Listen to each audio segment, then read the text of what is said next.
Hi friends, welcome to my channel. ఇది మెంతు కూర. నేను ఇది వంగ చెట్టు. ఈ వంగ చెట్టులో కింద మొదట్లో వేసాను అన్నమాట. ఇలా ఆకుకూరలు కొంచెం మనం ఇలా వేసుకోవచ్చు. డైరెక్ట్గా విడిగా కుండీల్లో కాకపోయినా ఇలా అయినా వేసుకోవచ్చు.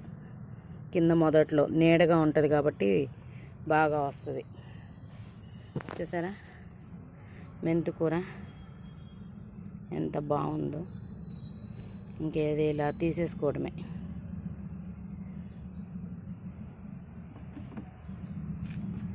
ఇలా తీసుకోవడమే మొత్తం.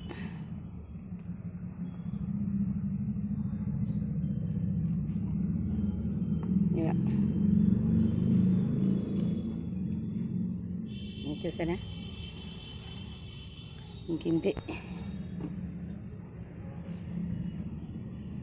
చూడండి, మెంతు కూర ఇలా వచ్చింది.